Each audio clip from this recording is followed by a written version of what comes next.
बात तो यहीं आकर के रुक जाती है ना कि अभिषेक झा जो कि ब्राह्मण समाज से आते हैं, देवेश चंद ठाकुर की जगह पर एमएलसी बनना चाह रहे हैं, और तिरहुत विधान परिषद का जो क्षेत्र है उसमें सीतामढ़ी, वैशाली, मुजफ्फरपुर और शिवहर, ये 4 जिले आते हैं।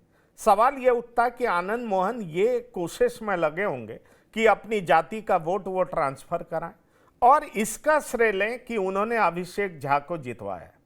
पर उनको साफ दिखाई पड़ रहा है कि राकेश रोशन जो कि एलजेपी आर के पूर्व उपाध्यक्ष हैं, वैसे उतरे वो निर्दलीय हैं, पर आनंद मोहन को यह दिखाई पड़ रहा है कि बैकिंग जो है वो चिराग पासवान का है, और चिराग पासवान यहां पर अभिषेक झा को हरवा भी दिए तो निश्चित तौर पर मैसेज यह जाएगा कि आनंद मोहन कुछ करा नहीं पाए। विनय जी, क्या आपको लगता है कि यही वजह है आनंद मोहन बहुत नाराज हैं? यही वजह है उनके सुपुत्र चेतन आनंद बहुत नाराज हैं?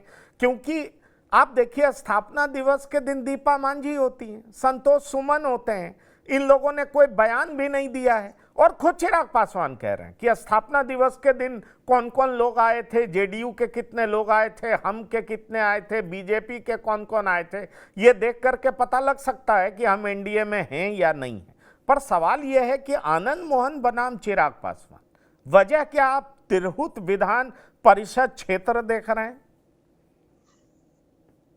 देखिए, निश्चित रूप से तिरहुत का जो चुनाव है, तिरहुत विधान परिषद का उपचुनाव, ये बड़ा महत्वपूर्ण है और देवेश चंद ठाकुर ने जिताने की गारंटी ली है। ऐसे में चूंकि जदयू के लवली आनंद वहां से सांसद है शिवहर से, और ये जो क्षेत्र है तिरहुत स्नातक का, तो इसमें जो जिला है मुजफ्फरपुर, सीतामढ़ी, शिवहर और वैशाली, ये 4 जिले के मतदाता इसमें भाग लेते हैं। इन क्षेत्रों में राजपूत मतदाताओं की अच्छी पकड़ है। आनंद मोहन की पहचान रही है राजपूत के बड़े लीडर के रूप, अपनी वो पहचान बनाए रखना चाहते हैं।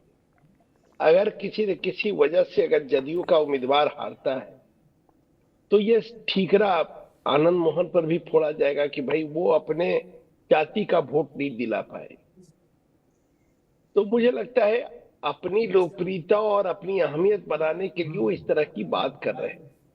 लेकिन जो एनडीए के तमाम नेता हैं वो इन चीजों को जानते हैं कि इस तरह की बयानबाजी से आगे आने वाला जो चुनाव है, अगले वर्ष जो चुनाव बिहार में होने वाला है विधानसभा का, जो सबसे महत्वपूर्ण चुनाव है, उसमें नुकसान होगा।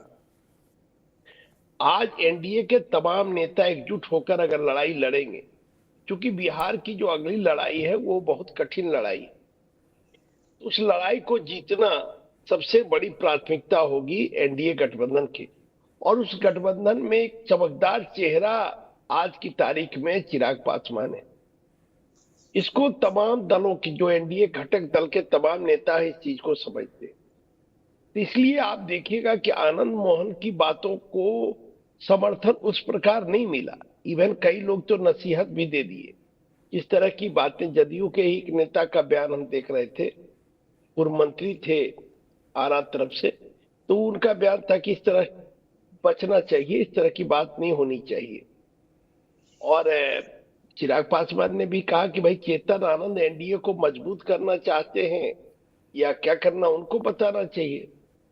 और जिंदा कौम है तो कौन मुर्दा कौम है भाई? हर आदमी, सब कौम जिंदा है। देखिए, कहा यह जा रहा है, दरअसल कहा यह जा रहा है, खास करके पंकज जी, जिस बिरादरी से आनंद ये चिराग पासवान आते हैं, पासवान बिरादरी के भरोसे तो अंग्रेज 200 साल तक राज किया। अंग्रेज के जमाने में जितने चौकीदार थे वो सब पासवान जाति के होते थे, और उनके बारे में तो ये प्रचलित था कि अंधेरिया में भी उनको भूत वगैरह भी नहीं पकड़ता था पासवान। तो पासवान जाति के लोग इतने शक्तिशाली और मजबूत माने जाते